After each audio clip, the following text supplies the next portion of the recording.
Okay, about third-hand smoke. So what happened is that the smoke, uh, the smoking residues from the tobacco that the next door neighbors smoke, after they smoke, even after they stop, it will basically drift over here onto my plants, my tree. This is the Cherimoya tree. So you can see the fruits there. A couple of fruits getting bigger.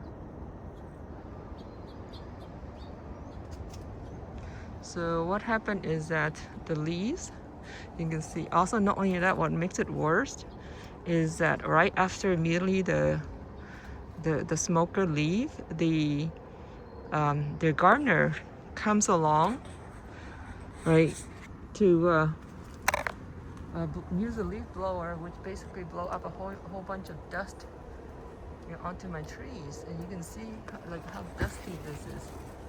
Look at this, right? So that's what I noticed is that along the fence here, the trees are and the leaves are so much more dustier. There's a whole bunch of dust on them versus the one that are away from the fence. I don't see that much dust on them at all. So the other thing is that the the particles, the nicotines, also sticks to these fabrics that I have to protect the tree from the winter that are cold sensitive. So, and I can, whenever I touch them, come and remove them or anything, I can smell the nicotine from the vaping and the smoking of the cigarettes. So, and what happened is that, let me see. So mango still looks good. Let's see. Still looks good. Looks pretty good. I think this fabric cloth is helping, protect from the wind, the draft. Oh, here's a couple of fruits. I think the one on top there, the small one on top, it looks wrinkly, so that might not make it. But this one at the bottom, looks like it's still green. Oh, there's a couple more in there. See where is it? There you go. So like even the leaves on the papaya tree, they like got so dirty. You see? So they were blasting it with the leaf blower in full, max mode. So let's see inside. It's much warmer, I guess, because there's no wind. The fabric is blocking the wind. So I think I need to also do something about this part here.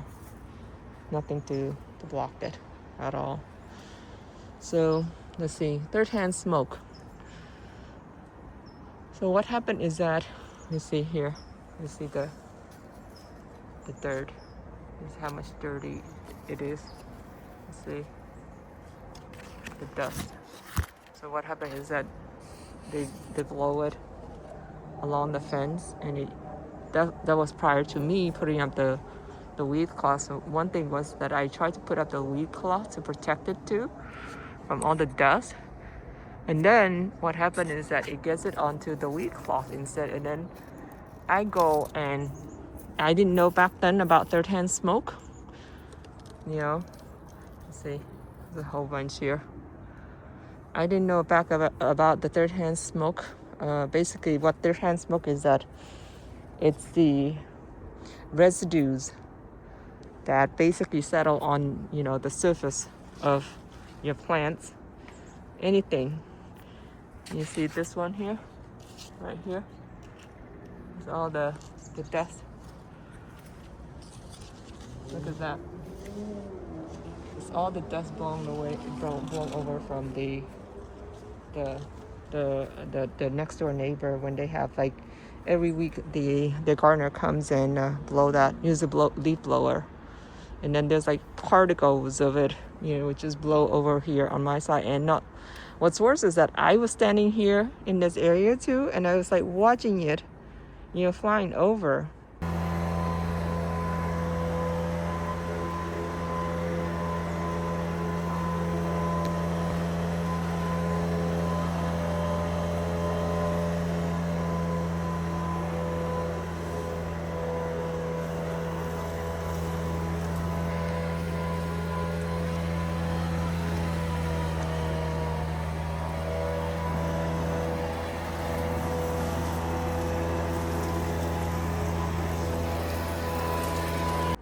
I mean, initially, I didn't know.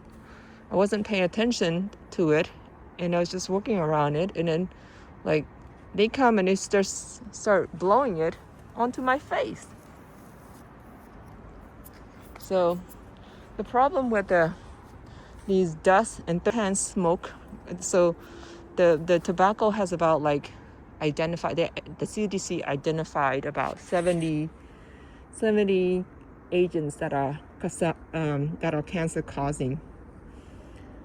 So now what happened is that I didn't know any better until now, is that you come or I come and touch the leaves or like the flowers, right? I need to pollinate the flowers.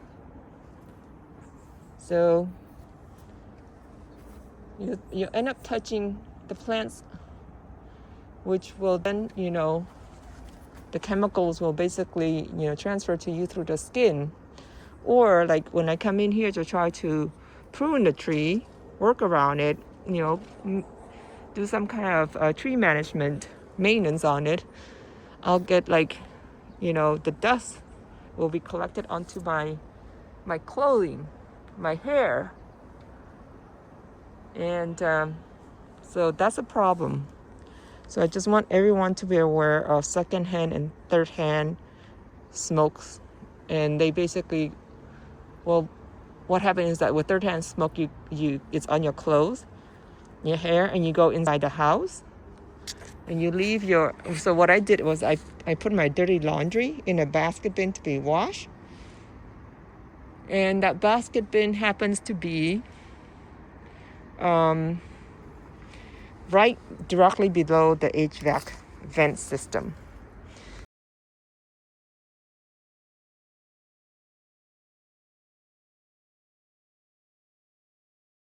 So that was a problem that I didn't realize. So what happens is that then it gets sucked. So over time, the particle gets sucked into the heating system that I have in the HVAC. And then it becomes airborne again, right? It gets through the system and, ejected into the heating system, and you breathe that. And that's what was happening for me, was I was also getting so sick from that as well. All the allergies, stuffy nose and everything, migraine headache, dizziness, the urge to vomit, but don't really vomit. So it's just terrible. November the 18th, Monday. So I'm gonna have the HVAC guys come in here to see if they can clean up the HVAC system. That's I guess the laundries that I have here, dirty laundries, after being exposed to secondhand and third-hand smoke outdoor in the garden, I put out the dirty laundries here, and I think it got into the HVAC system when the air pulls in. And so this morning I'm still I get these like booger, like, well, I guess booger and then a little bit of blood when I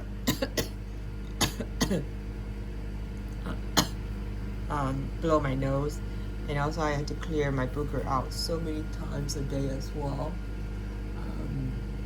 So I think somehow the heating system here is, creating, a remittance of the tobacco particles in the house. So, see, I have to clean up and blow my nose every day. So people really need to pay attention to stuff. See, you see how dirty this is. So it's all because of the. So this one is like after I cover it. This area with the weed cloth. So this here is all because of the leaf blower blowing all the dirt over on this side. So, I mean, you can see the one that are not in that directions are much cleaner. But the one got exposed to that side of the fence, they're like all covered with dust. So the dust, the pollens, allergens, and everything that they stir up, during the blowing process. So the other thing is that they not only blow up the dust and the pollen, they all blow up the chemicals of the tobacco residues as well. So be very careful with third-hand smoke, guys. It is very serious and it can cause a lot of health problems. And the worst thing is that, this one, luckily I protected the fruits, right? So this is like, you see, it's on this side of the fence. You see how much of dust is right there? You see the dust? You see that, how dirty that is? You see? And here too. That's because they're on this side of the fence where their gardener were blowing with a leaf blower. So that's what I have noticed, how dirty it is. You see this here? You see that? It's all dust coming from over there. So even on this banana leaves as well. You see? So dirty. So this is I'm saving this mango for my sibling that will be here in a few weeks. So this is what is it called? This is the Thai green mango Kia Savoie. So I picked one the other day. So we'll take a video of that. Look at the video. I'll upload that video. I picked that one, and so this will be ready. So now, if I did not cover this, what happened is the same thing. These chemicals, these particles will basically be covered. This fruit will be covered with all the dirty dust, and including the tobacco chemicals substance on this.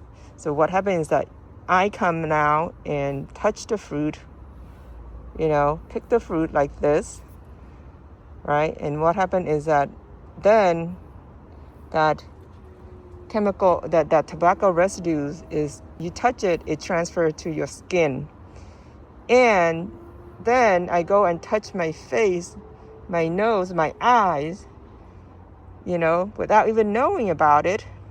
It causes me to have all these allergies, like eye irritations and, nose, nasal congestions, all this problem. So, itchiness around the eye area, the nose area, the face, forehead area. So make sure that if your neighbor is smoking, ask them to stop. Ask them to go away. Don't smoke in your backyard, especially when you have fruits and vegetables growing in your yard. Okay? So, like for instance here too, like the tomatoes, I didn't know about it because it basically got contaminated with it as well. And then I didn't know. You come and you picked it like this, and you basically essentially touching it with your hands. So now, people will say, oh, the chemical will disintegrate in the sun and all that stuff. The problem is that, after they smoke, immediately they do the blowing. And then I didn't know any better, like same day, right after or even like next to it while they're doing it, I go and touch it. Didn't even know about that. So I want people to be aware of that kind of thing. Like here, basil, right? So basically, it's basically contaminated because now it's on the leaves. And then, these are herbs that you just eat the leaves only. You picked it and you go cooked it. And sometimes, you like organic. I didn't even no chemicals, no pesticides in my garden.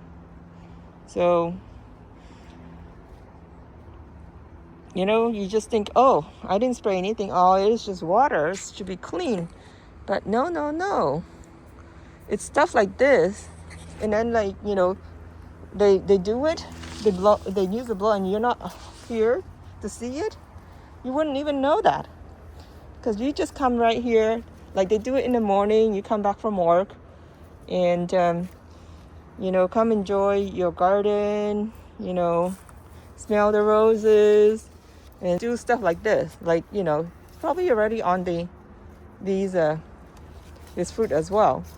So you come and touch it, stuff like that. Or what I usually do is I just, oh, it's ready. I just pick it and then I eat it, pop it in my mouth without even washing. Okay? So that was a problem. A huge problem that I even realized. It's just not safe at all when you have people smoking right next to your property, next to your fruit trees. So, and here you can see now, this is my cucumber again. I come here sometimes, cucumber's ready. I come and picked it, and I can, right now I can touch it and I can feel the dust on it. Like, see, this leaf here is facing where, the smoker was smoking. She was smoking like about 5 foot away on the other side of the fence. And then while she was smoking, the gardener comes and start working around here. So he started blowing and then she walks away with her smoke after she's done. So then you got all that chemical with the smoking residues. You see how dirty this is? And you can see it. You see that? It's dirty. Now, and it's on the cucumber too. So extremely dirty stuff. So, and I was wondering why I was getting sick. I mean, I'm eating healthy, organic fruits and vegetables. And I don't use chemical pesticide. Why am I having all these problems, right? So these are stuff that I didn't even know because I was never here home, when they were doing that stuff, cleaning and blowing shit over here. So, oh yes, look at this. So this is the galanga. Look at how dirty the leaves are because it's facing the fence on that side where the blower is. So now what happened is that when you see this too, you see how dirty. I don't want to touch it, but it's extremely dirty, dusty. So what happened is that it's also a problem for the plants too, because now you're covering the leaves, up, and it can't photosynthesize properly. So it's not healthy for your trees and plants either. So something to be aware of if your neighbor is blowing stuff like that over to your fence, stop them immediately. And you can, you will win. I will guarantee you in a lawsuit. It's basically Civic Code 1714. I think it's where it's willfully and negligence, so conduct. So they might not be wanting to do it, but it's their duty to make sure that they don't stir up, pollens and dust onto your fence, over into your property. It's called trespass. Anyway, I want to share that information, for people who are growing things organically that don't want to use chemical, because I don't use any spraying, fungicide, pesticide, whatever, on any of these mango trees, and it's thriving. It's doing really well. You see, for now. So, despite all the dust on the leaves, so the new leaves don't have that problem since I covered. But that's just something that you need to be aware of, folks. So look at these flowers. And there's a lot of little mangoes. There's a big one there.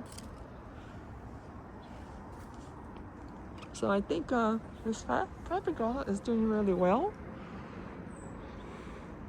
So that side is open because the Cherimoya is there. And now I'm worried about them using I already wrote a letter asking them to stop using a leaf blower.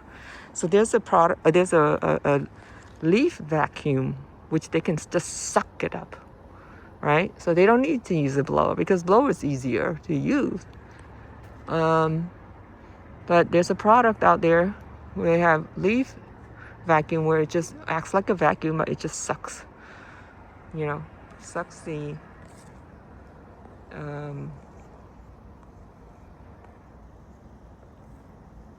sucks all the dust, debris, and everything up, as opposed to blow it out. I think that's ready to pick.